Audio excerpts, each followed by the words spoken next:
નમસ્કાર મિત્રો, આજે આપણે આ વિડીયોમાં ધોરણ 5 પર્યાવરણ આસપાસ પાઠ 4 કેરીઓ બારેમાસના સ્વઅધ્યયન પોથીની સમજૂતી જોઈએ। પહેલો પ્રશ્ન, નીચેના પ્રશ્નોના જવાબ લખો। એમાં પહેલું, તમે આજે શું જમ્યા? તો જે જમ્યા હોય તે અહીંયા લખવાનું છે। બીજું, તમે ગઈકાલે સાંજે શું જમ્યા? તો એ અહીંયા લખીશું। ત્રીજું, તમે ગઈકાલે સાંજે જમ્યા તે બાકી વધેલું ભોજન આજે સાંજે જમવા માટે પીરસાય તો તમને કેવો અનુભવ થાય? તો તે ભોજન વાસી હોય, બગડ્યું હોય અને વાસ આવે અને ખવાય નહીં, તે ખાવાથી માંદા પડાય। ચોથું, તમે વાસી ખોરાક શા માટે ખાતા નથી? તો વાસી ખોરાક ખાવાથી પેટમાં દુખાવો થાય, ઝાડા ઉલટી થાય અને સ્વાસ્થ્યને નુકસાન થાય। પાંચમું, તમને આ ખોરાક વાસી છે કે બગડી ગયો કેવી રીતે ખબર પડે? તો ખોરાક તાજો ન લાગે, ખરાબ વાસ આવતી હોય એના ઉપરથી। હવે બીજો પ્રશ્ન, તમારા ઘરમાં કોઈ પણ એક ખાઈ શકાય તેવી વસ્તુના પેકેટ પરથી નીચેની માહિતી શોધીને લખો। તો પેકેટ પર લીલું કે લાલમાંથી કયું નિશાન છે? તો કે લીલું નિશાન। પછી બીજું છે, કઈ ખાદ્યવસ્તુનું પેકેટ છે? તો વેફર। પેકેટ પર પેક કર્યાની તારીખ? તો કે 15 જાન્યુઆરી 2022। ચોથું, પેકેટ પર તેમાંની સામગ્રી કેટલા સમય સુધી ખાઈ લેવી જોઈએ? તો 4 મહિના। પેકેટની સામગ્રીનું વજન? તો કે 30 ગ્રામ છે। તો આવી રીતે તમારે પણ તમારા ઘરે જે પેકેટ હોય એની નોંધ કરવાની છે। આગળ ત્રીજો પ્રશ્ન, કે અહીંયા બોક્સમાં વિવિધ ખાદ્ય પદાર્થ આપેલા છે, તેમાંથી કોષ્ટકમાં આપ્યા મુજબ તેમનું વર્ગીકરણ કરવાનું છે। તો આ બધા પદાર્થોનું હવે આપણે વર્ગીકરણ જોઈએ। તો પહેલું છે, કયું ભોજન આજે જ ખાઈ જવું પડશે? તો કે ખીચડી શાક, પૂરી રોટલી, બટાકા પૌવા, દહીં વડા, ઢોસા, નૂડલ્સ, પુડલા અને દાળ ભાત। કયું ભોજન કાલે ખાઈએ તો ચાલે? તો છાશ, લીંબુ શરબત, ધાણી, દૂધ, જ્યુસ, ચટણી, પાપડ ને કેળાની વેફર। અને કયું ભોજન 1 મહિના સુધી ચાલે? તો સુખડી, મમરા, ગોળ પાપડી, ચવાણું, ચેવડો, કેરીનું અથાણું વગેરે।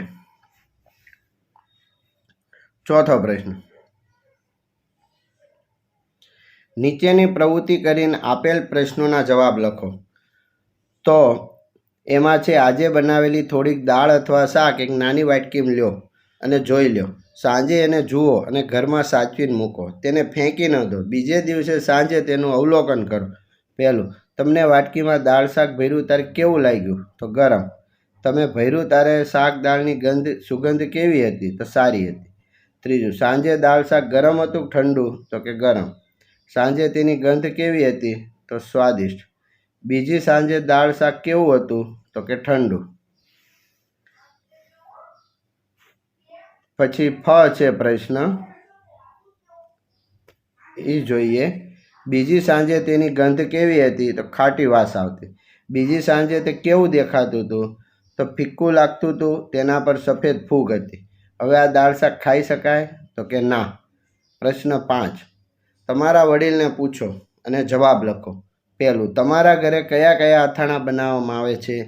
તો કેરીનું, લીંબુનું અને ગુંદાનું। બીજું, તમારા ઘરે અથાણાં શામાં ભરવામાં આવે? તો કે કાચની બરણીમાં। ત્રીજું, અથાણાં જેવી બીજી કઈ વસ્તુઓ આખું વર્ષ ખાવા માટે બનાવવામાં આવે? તો પાપડ, વડી, બટાકાની વેફર ને ચેવડો।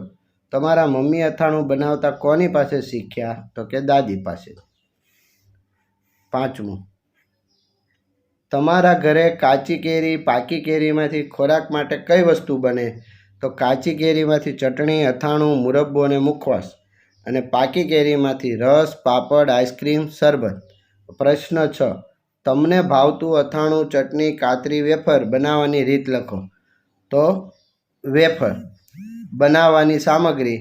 તો બટાકા, કાતરી પાડવાનો સંચો, સ્ટવ, પાણી ને ફટકડી। બનાવવાની રીત?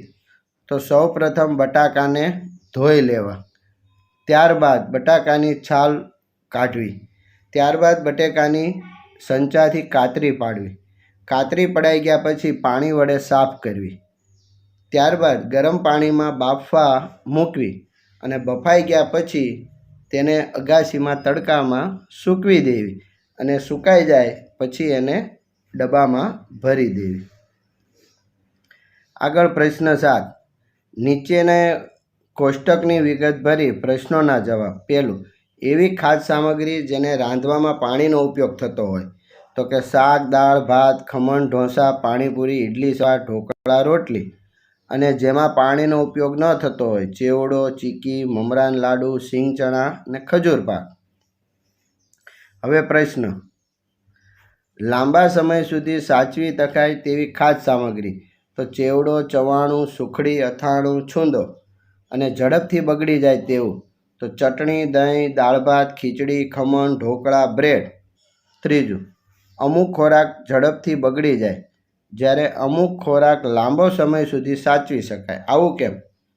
તો અમુક ખોરાક ઝડપથી બગડી જાય કારણ કે તે પાણીમાંથી અને આથામાંથી બનાવવામાં આવે. જ્યારે અમુક ખોરાકને સૂકવણી કરી બનાવતા તેમાંથી ભેજ દૂર થતાં તેને લાંબો સમય સુધી કાંઈ થતું નથી અને સાચવી શકાય છે. 8મો પ્રશ્ન, તમારા ઘરે રહેલ ખાદ્ય સામગ્રીના નામ લખો. તેની જાળવણી માટે શું કરશો તે લખો. તો આંબળા તો મીઠામાં રાખવાના, છૂંદો તો ખાંડની ચાસણીમાં રાખવા, પાપડ તો સુકવણી કરીને, કાતરી મુખવાસ તો શેકીને, અથાણું તો કાચની બરણીમાં રાખીને, કેરીના ટુકડા તો સુકવણી કરીને. આભાર મિત્રો.